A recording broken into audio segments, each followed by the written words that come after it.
I'm Dr. Vanessa Sinclair, and this is Rendering Unconscious.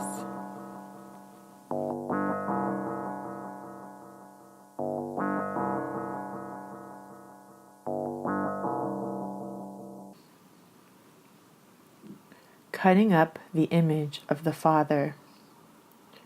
Reconstructing the Third. The role of the Father is controversial and especially problematic in the era of patriarchy and capitalism.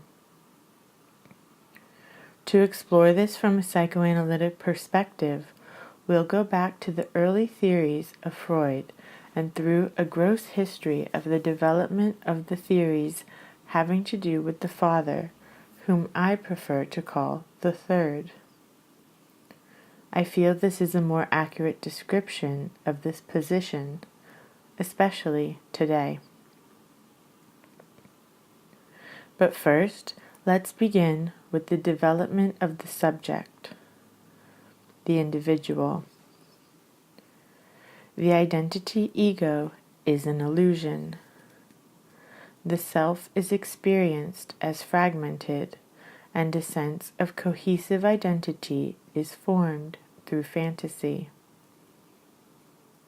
Some schools of psychoanalysis posit that we gain our sense of identity through the introjection of an identification with the mother that we then continue to modify via a series of identifications with other figures with whom we come into contact throughout our lives.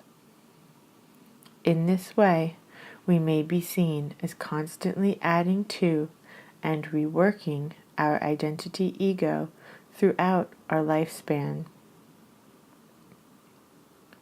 Jacques Lacan explores the formation of identity via his theory of the mirror stage.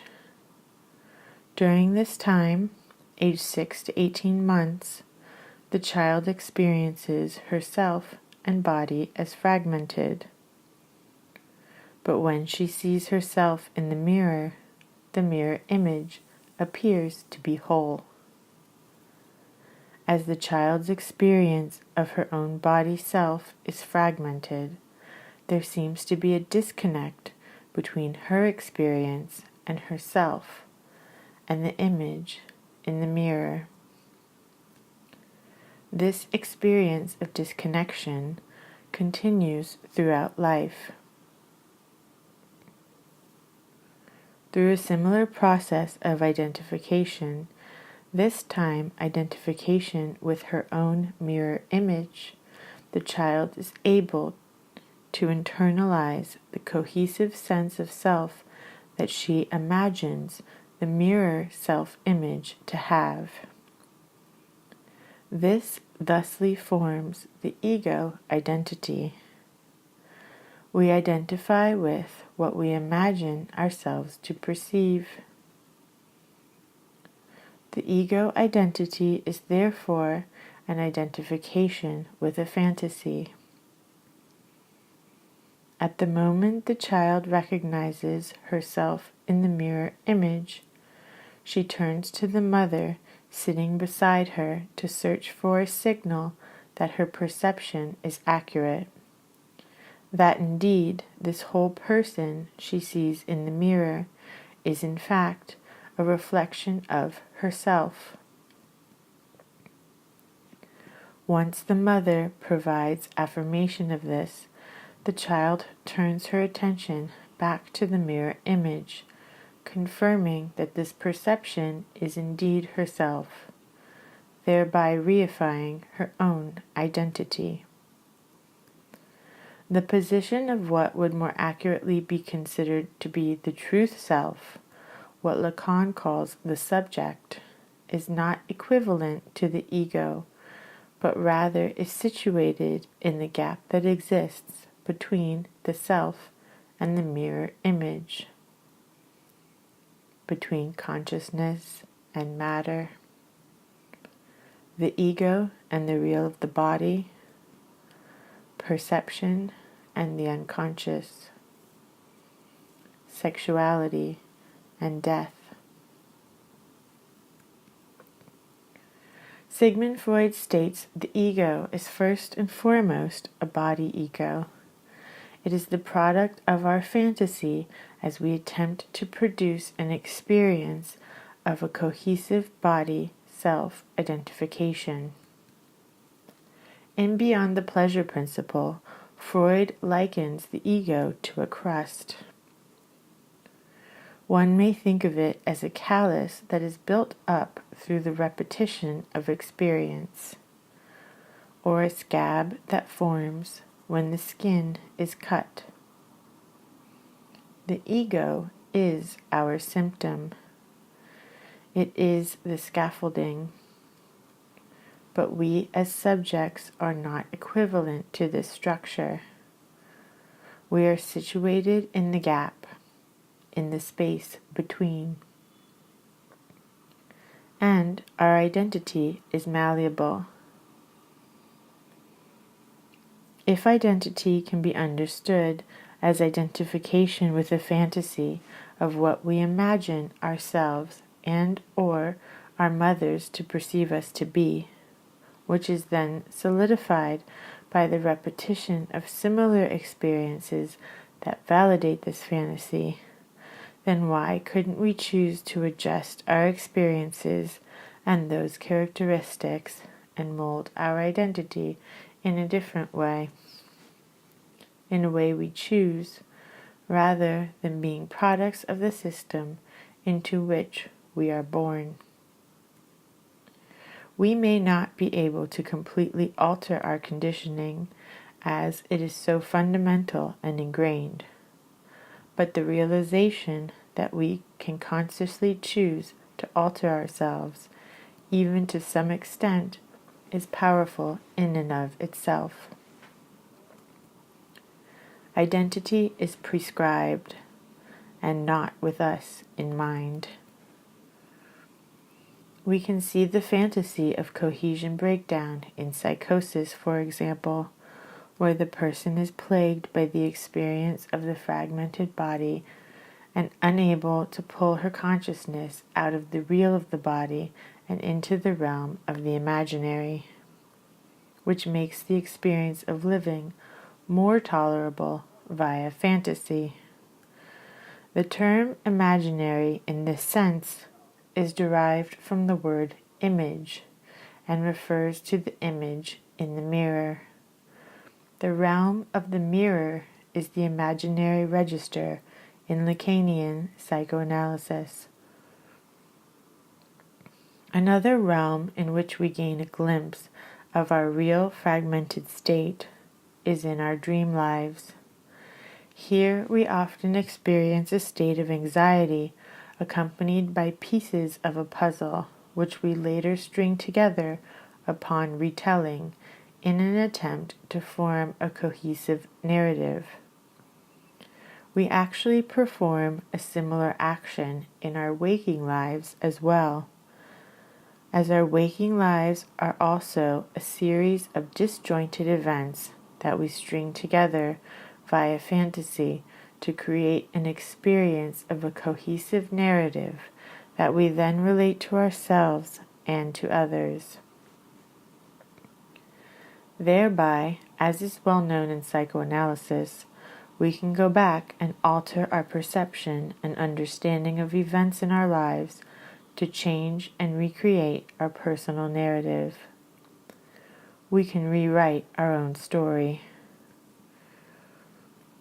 It is also useful to view waking and dream states not as a binary of awake-asleep, but rather a continuum of wakefulness-sleep, conscious-unconscious.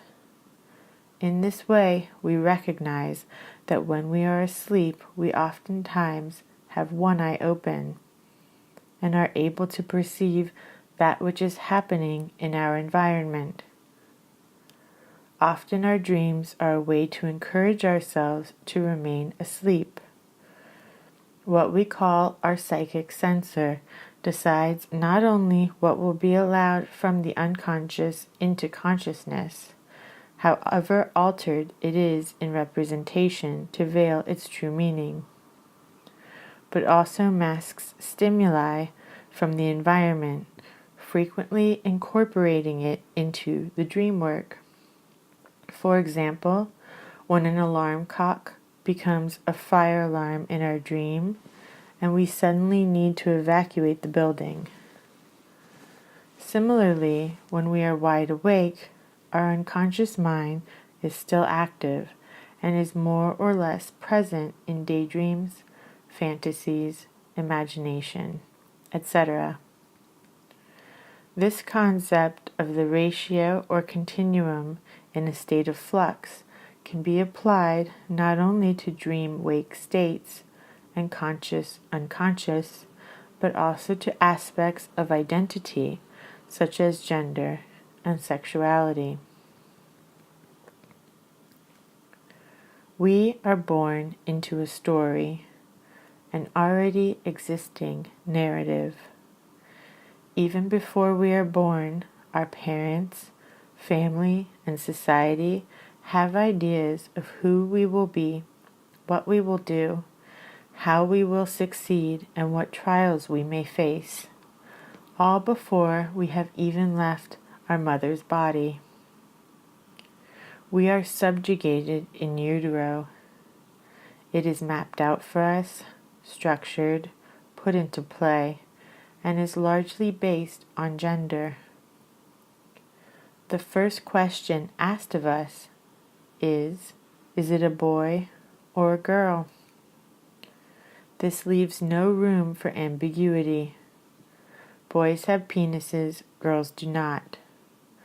We are all well aware of the atrocities that have taken place in the early assignment of gender to children born intersex, and what catastrophic repercussions this often has. Yet, rather than exalt the androgyne, as has been done in times past, we continue to force people into categories we've deemed socially acceptable. The system is built on dichotomy: male-female, active-passive, 1-0, master-slave. But what happens when we begin to break down this system, push boundaries, surpass borderlines, and transgress limits?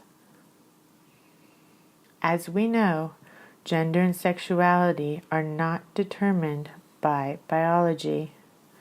Judith Butler revolutionized the academic discourse surrounding gender and gender identity in 1990 with her book Gender Trouble, in which she introduces the idea of gender as performative. Taking this a step further, not only could gender be considered a performance, but our entire identity could be seen in this way. So, if gender, an overall identity, is a performance, or at least has a heavy performative aspect, it should be essentially malleable, not only varying from person to person, but evolving over an individual's lifespan, from situation to situation, or even from day to day, if one so desires. Freud stated our ego is first and foremost a body ego. We learn about ourselves and the world via our bodies, especially through our orifices, as these are the spaces where we exchange inside and out, ingest and discharge, are penetrated and expel. These are the holes, openings, gaps, but also limits, boundaries, and surfaces. The rim of the mouth, anus, urethra, vagina, nostrils, eyes, and ears. What is the difference between those that seal versus those that remain open, or rather unable to close? Even the pores of the skin are countless numbers of orifices, tiny mouths opening and closing more quickly or slowly depending on our state, mood, level of stimulation or relaxation. Around the turn of the 20th century, Freud released his seminal work, 3 Essays on the Theory of Sexuality, in which he introduced his theory of childhood sexuality, outlining the oral, anal, and genital stages for the first time, claiming we are all born bisexual and intrinsically polymorphously perverse. The expert on sexuality and perversion at the time was Richard Kraft Ebing, who believed, as did society at large, that sex is solely for procreation, and any sexual act following outside of the reproductive intention was considered to be perverse. Freud actually agreed with this definition of perversion, but stated that perversion is our natural inclination and is the norm, that it even precedes the norm. Humans are sexual beings. Children are sexual beings. We are all perverse, and the entire body is sexual, not just the genitals and erogenous zones. Any part of the body can become eroticized, as can the gaze, smell, or voice. The drive, as Freud posits it, lies somewhere between the body and the mind, on the border. Drives are always partial. There is a difference between sexual object and sexual aim. The drive never works on the whole body or whole subject, and therefore is always focused on fragments or individual activities, together with a quality of being active or passive. A catalogue of drives is impossible because everyone develops their own variations. Ultimately, every human being could be described as perverse. Perverse, in Freud's original psychoanalytic definition, is sexual activity without the aim of reproduction. We all have varying combinations of partial drives. Why don't we remain, quote-unquote, perverse? Because we all go through some sort of process of normalization via socialization in childhood. This normalization process is what is known as the Oedipal complex. The Oedipal complex is the process through which everyone works in order to move from 2 to 3 positions.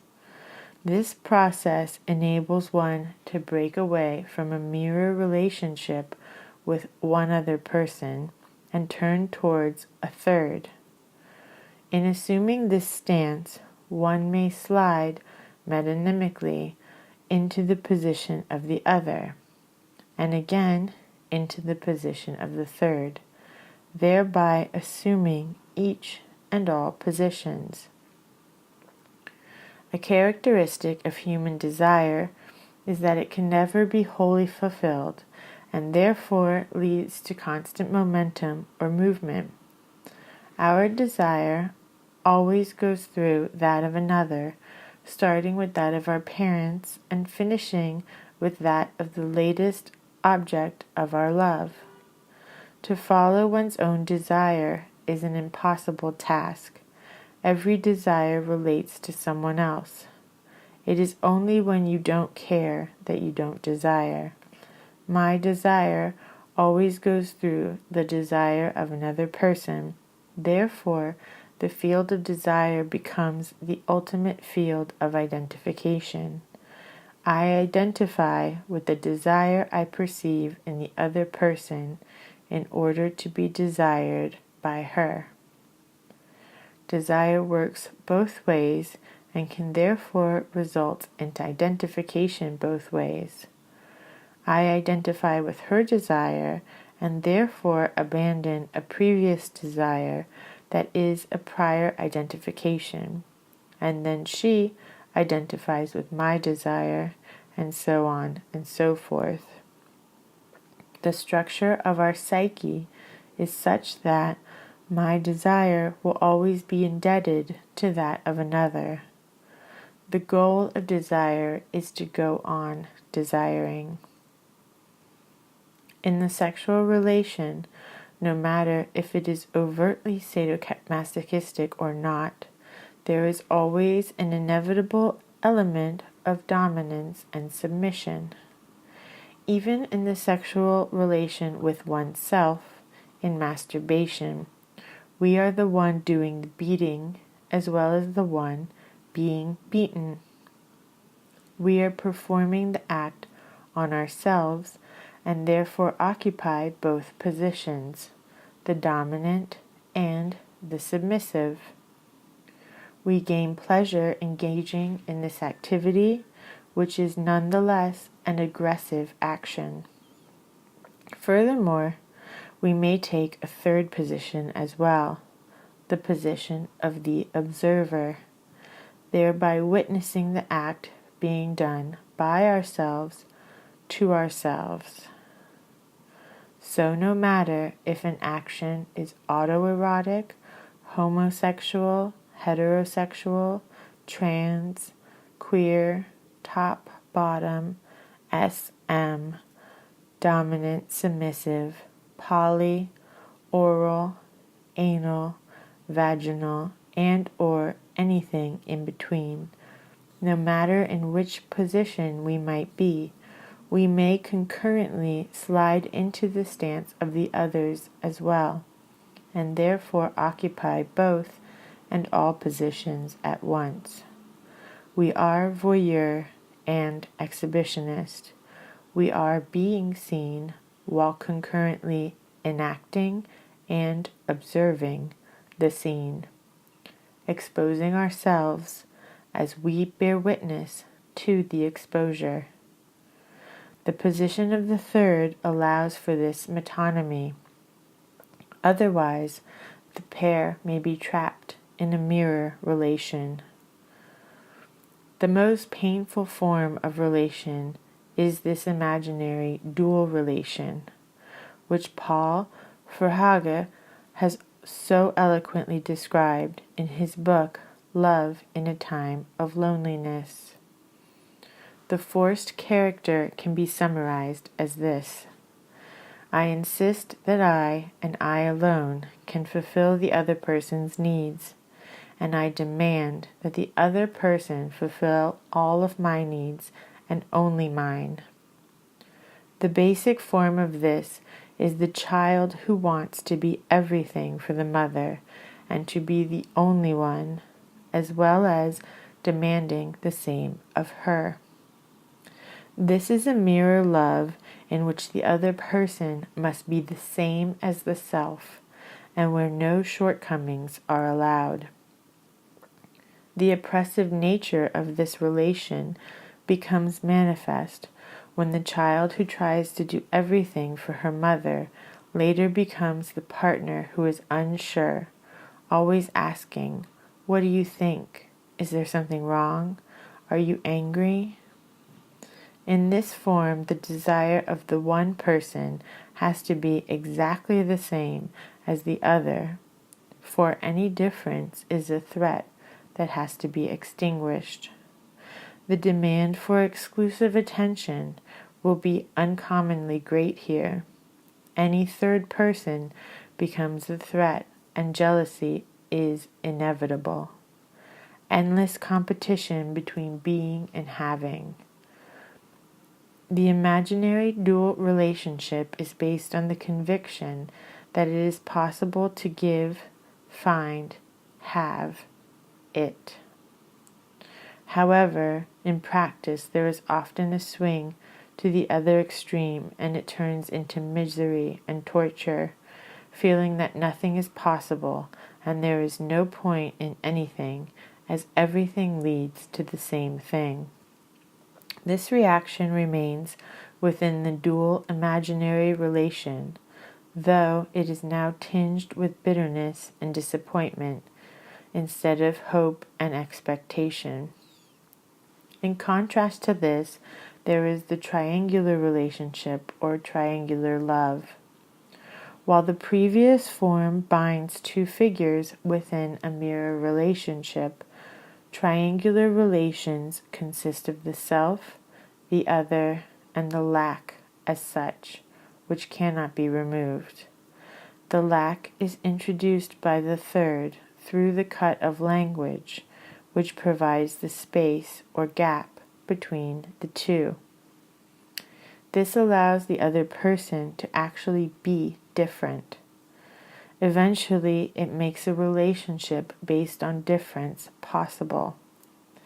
This is the symbolic triangular love based on longing and desire, and therefore opens up the possibility for creation. The impossibility of fulfilling this longing means that any mirror relationship is doomed to fail, for it is never possible to give what another lacks. However, this does not mean it is impossible to give and receive. Triangular love allows for a meeting, a coming together that is possible without being forced. It may happen or it may not. Indeed, you really have to love a person to leave them alone. Leaving a person alone without immediately paralyzing their desires and longings with your own contributions and solutions. This love begins in the same place, that of the relation between mother and child, and the interaction of giving and taking between them. In triangular relations, something is received that cannot be given, and one gives something that one does not have. This is where Lacan's saying that love is giving what one does not have comes from. In all of these exchanges, there is a dimension of pretense rather than deceit. Giving something that one does not have presupposes that it is possible to get something that is not there. This is where creation comes in. Creation does not have to be intentional and intellectually thought out. In coming from a place of love and desire, one can create the unexpected. Let's look at the primary relationship between mother and child as it is found in the 20th century manifestation, particularly within the nuclear family. There are three general characteristics of this relationship. First, this form of love is total and exclusive. Second, from the very beginning, it will inevitably fail to survive and leaves a feeling of loss which gives rise to desire. Third, it is characterized by power. The first takes the form of, my mother is everything to me and only to me, and any third figure is automatically a threat. This demand for the exclusion of everybody else usually comes from the child, but can also come from the mother, and we see this particularly when there is a rival in the form of a sibling. In its original form, this all-encompassing relationship is doomed to disappear, along with its exclusivity, and we are left with a fundamental sense of something lacking, along with an insatiable desire. It is commonly thought that in this the child loses its mother. She then goes in search of the original mother so that every subsequent partner is compared to this original partner who satisfied every desire. But what the child loses is not the mother, but the relationship with the mother as a unit. That is the condition of preverbal symbiosis, which in itself may be a fantasy. The mother always fails, So this relationship of symbiosis was only with the part of the mother who met the drive. So even the mother, the original love object, is not good enough either. The child longs for the pre-verbal unity that was broken at the time of birth, a break which is repeated and consolidated in and by language. But even then, children have their own unique immune systems, even in utero. The mother-child unit is definitively lost, and this loss is consolidated when language enters in. That is when the real loss or separation occurs, with the entry of the third, the position of the father, language, the symbolic. Before language, there is immediacy without mediation, and the child's needs operate automatically. Afterwards, the cut of language enters, the separation by the third. There is a gap that can never be bridged. Enter self-reflection and distance. The original real division of birth is symbolically consolidated within the Oedipal structure. This is where identity comes in. Identity isn't inherent. It is a construct that enters in through language. Every person in the family system acquires a certain identity with regard to their position and relation to the others. And with relation comes rules. You are the mother of, daughter of, sister of, father of, and so on. Everyone is assigned their rightful place through language. At this point, we become irreversibly human, leaving nature behind. From this point, desire is put into play, ever shifting and never really satisfied.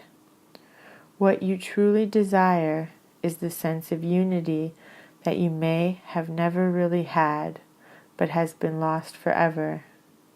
The enjoyment of the fantasy of totality. This brings us to the third characteristic of that first love relationship, that of power. The original relationship is an omnipotent one. Each half of the unit is effectively everything to the other.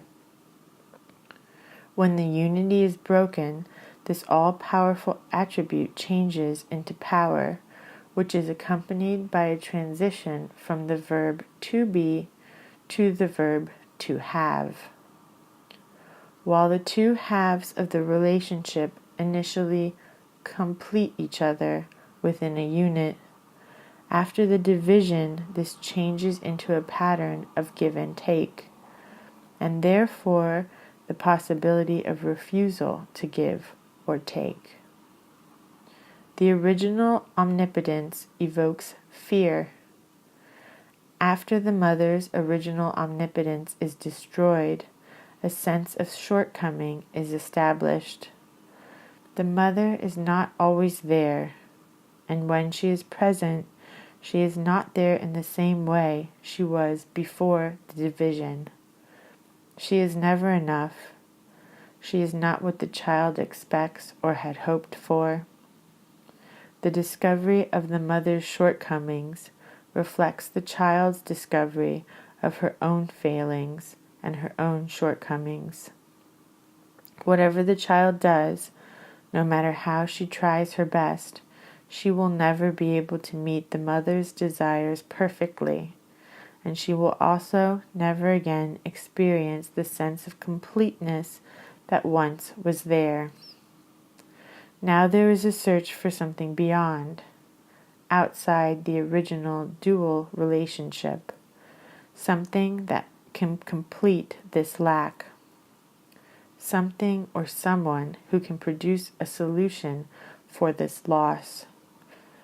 In the classical Freudian view, this is the moment where the father or third appears as the person on whom the mother's desire is focused beyond the child.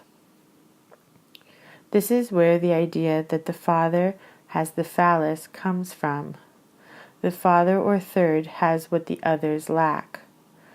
But what's interesting is when one realizes that the position of the third and the position of the symbolic or introduction of language is the same.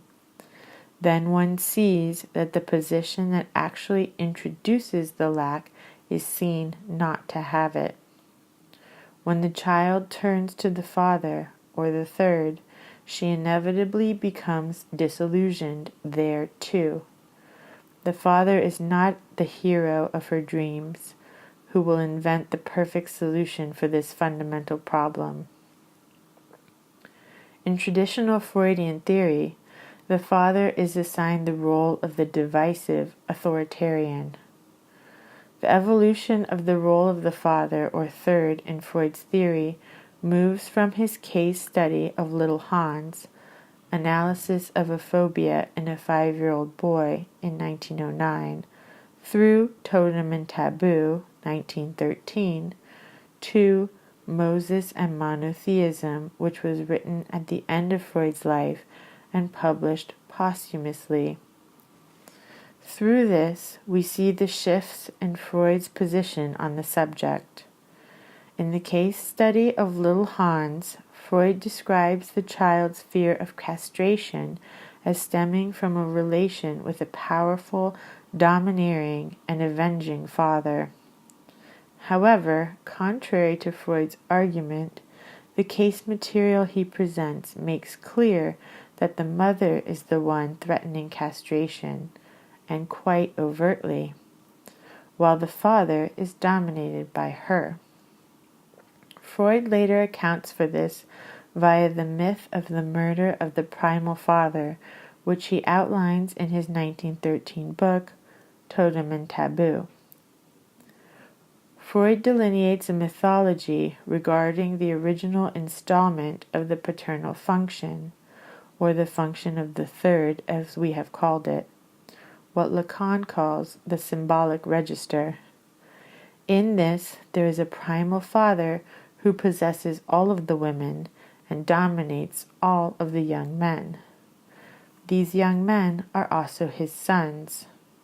Eventually, the sons tire of the father's reign and band together to overthrow and kill him, thereby securing the women for themselves. This murder is followed by an acute sense of guilt. This guilt leads to the foundation of society via the implementation of the prohibitions on killing and incests. Thereby, according to Freud, the murder of the primal father is the foundation of civilization as we know it. While Totem and Taboo only really concerned the relationship between the father and his sons, in Moses and Monotheism, Freud more clearly delineates the relationship between patriarchy and matriarchy. In this case, the murder of the primal father leads to a matriarchal structure taking hold, wherein we see polytheism, paganism, and mother goddesses flourishing, until, unfortunately, they are eventually subsumed and overtaken by another patriarchal structure, this time in the form of monotheism. This time it is the son who reinstates the father, but rather than doing so out of guilt and fear of the father, it is out of a need for the father to be a limit in relation to the mother, in the face of a threat of being overwhelmed by the matriarch. The father figure is installed to keep the mother at bay. This highlights the need for a break, a cut, a space from the mother, which language also provides. Language separates and distances. Lacan's reinterpretation of Freud identifies the father or third with language. In nature, there are no fathers. In culture, names are given in order to control, to express the way in which kinship relations are structured.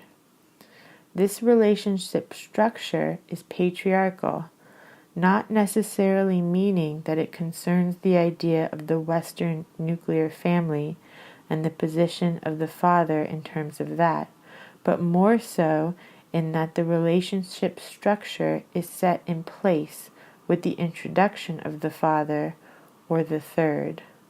Language.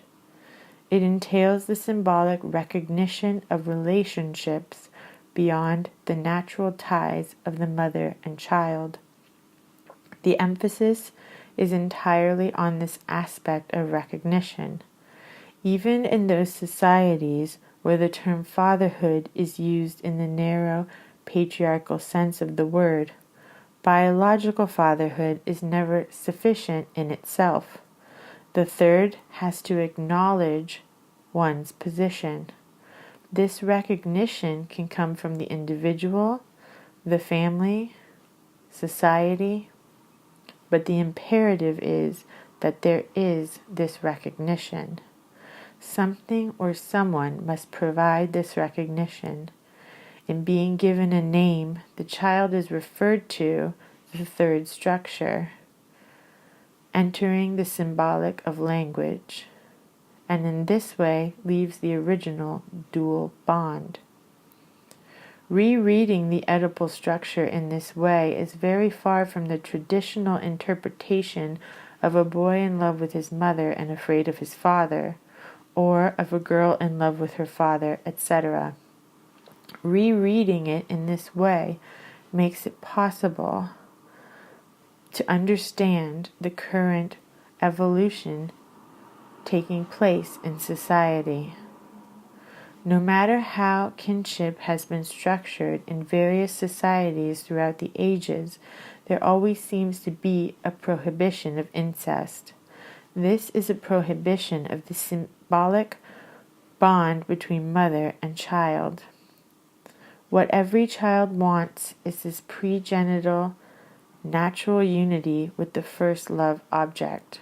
What every culture actually is prohibiting is being enclosed with this first other in symbiosis. One has to separate from the mother to acquire subjectivity of one's own. It is a misunderstanding to think that this phenomena is restricted to the mother-child relationship. Potentially every love relationship contains this danger, in which the so-called stronger personality can completely swallow up the weaker one. Historically, this can be seen as a woman being absorbed by the man. We must lose our first love so that we can do everything in our power to regain it, albeit elsewhere, with a substitute. Culture develops in this movement and can be said to be inherent in this movement. Language introduces culture and separates us from nature. Masturbation is also thrown out with the prohibition on incest, as it is autoerotic and therefore doesn't require anyone else. It is an act which is not fully outside of the original symbiosis. Culture insists on a relation to the other. Sex can only be enjoyed away from the mother. The father or the third is a second choice, and any subsequent partner is at least a third choice. Historically, the function of separation has become increasingly ascribed to a single figure, that of the father, third, and increasingly viewed as taking place in relation to another figure, the mother. Yet, as an actual person, the individual father or third can only exercise this function and its related authority on the basis of an underlying symbolic structure. In recent history in the Western world, this has been that of the monotheistic patriarchal system of which he is the representative. Where does this relationship structure get its authority? From the group. It is the convention of the group that determines relation structures, the structures of kinship. Society dictates the form that relationships take in every culture, the rules that form the structures of relationships, the elementary structures of kinship, as it were.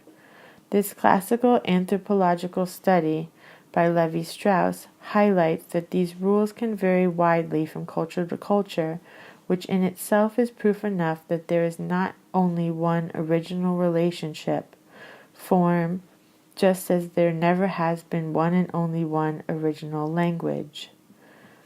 These two facts really concern the same thing.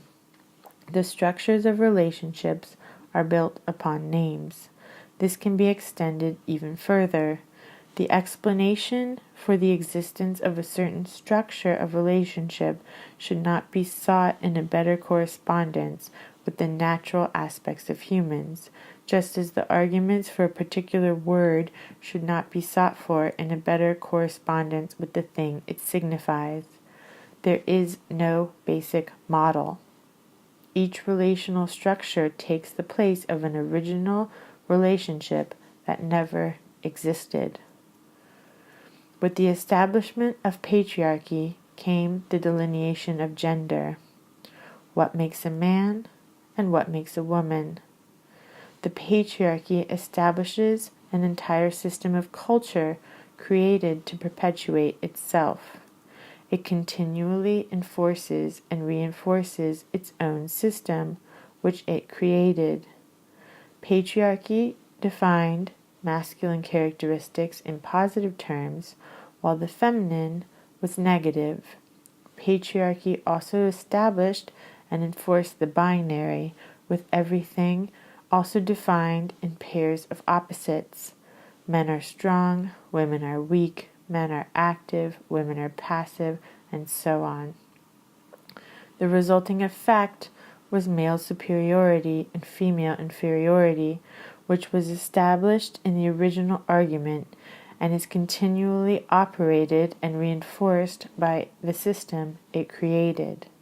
The question now is what happens when such a patriarchal system is put into question, when its structure of gender and prescribed role patterns begins to crumble.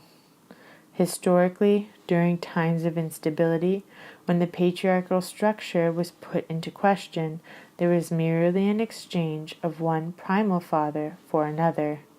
Take down a king and replace him with another king. The system that takes down the previous system ends up being structurally the same underneath. One revolution replaces another and then becomes the ruler. In the current situation, however, hopefully, the system is being deconstructed and there is a real fight against maintaining the status quo.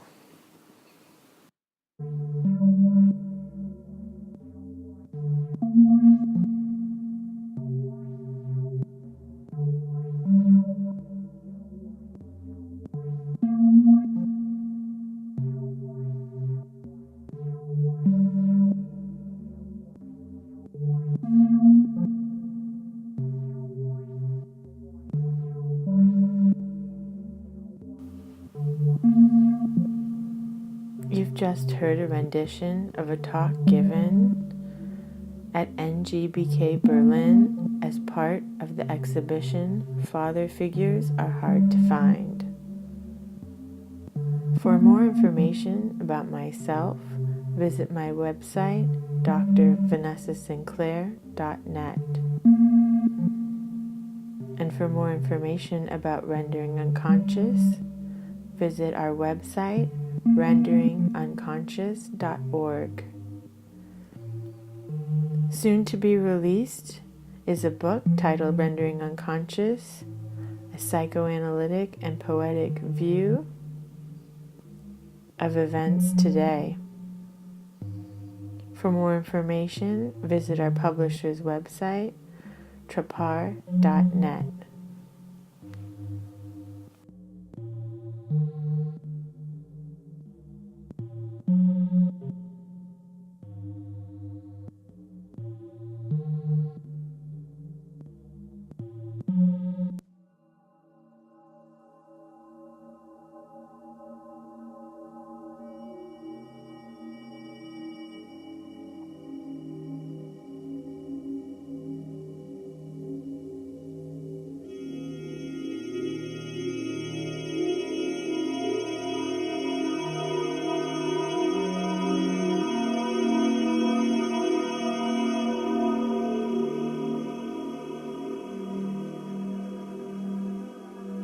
becoming formless, opening doors we didn't know existed. With the establishment of the patriarchy comes the delineation of gender. What makes a man? And what makes a woman? The patriarchy establishes an entire system of culture created to perpetuate itself. It continually enforces and reinforces its own system, which it created. Patriarchy defines masculine characteristics in positive terms, while the feminine is negative. Patriarchy also establishes and enforces the binary of the opposition masculine-feminine in the unconscious. The subject is inserted into her sexual nature, sexuality preceding the I. Attempts to grasp onto an identity can be seen as one grappling with sexuality, with one's intrinsic sexual nature, attempting to categorize it, restrict it, contain it, and give it a limit in an effort to control it. Established in the original argument and is continually operated and reinforced by the system it created. The question now is what happens when such a patriarchal system begins to be put into question, when its structure of gender and prescribed role problems begins to crumble. Historically, during times of instability, when the patriarchal structure was put into question, there was merely an exchange of one primal father for another. Take down a king and replace him with another king. The system, formless void, in which our periodic table of elements, as well as the human form, was created.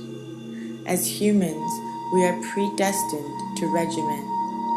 There is routine and there is deviation. If we look at the cut-up technique designed by Brian Geisen, we can see a connection between routine and the room, with a first-come, first-served policy each morning. This disrupted attachment to material possessions, personal space, privacy, separation between self and others. When that takes down the previous system, ends up being structurally the same underneath. One revolution replaces another and then becomes the ruler. Such choral techniques also have a separating or discriminating effect, as in the threshing, an image that Plato employs in his Love, Warmth, Exploration, Creating Memories in Me, and so many others. I'm so honored to have met you. Your passing makes no sense. Death seldom does. Your leaving us so soon will have to be a motivation, an incentive to value life even more, and not waste even a moment of it. In the current situation, hopefully, the system is being deconstructed and there is a real fight against maintaining the status quo. Heart to heart and soul to soul, we can and will carry on doing what we do. Art to art and role to role, we will keep your memory alive, loving you for who you were, still are, and always will be. It was definitely inspired by alchemy and the idea of the hermaphrodite. In folklore, the original human or the original virus, and also an angelic representation of humans. That image fascinated us because this was a way of being that was fruitful in every possible way. An artist's muse. The hermaphrodite is a symbol of creative potential. the daughter of Babylon, is like a threshing floor. It is time to thresh her. Yet a little while, and the time of her harvest will come. Deviation. According to Brian Geisen and William S. Burroughs, the cut-up technique is a juxtaposition of language, cutting up written text to form new text, creating third mind. Looking at deviation, we can see it is essentially a physical cut-up that can be done at will or by the unconscious mind at any moment. Chaos is third mind. Third mind is deviation. Therefore, becoming formless in the state of being through both conscious and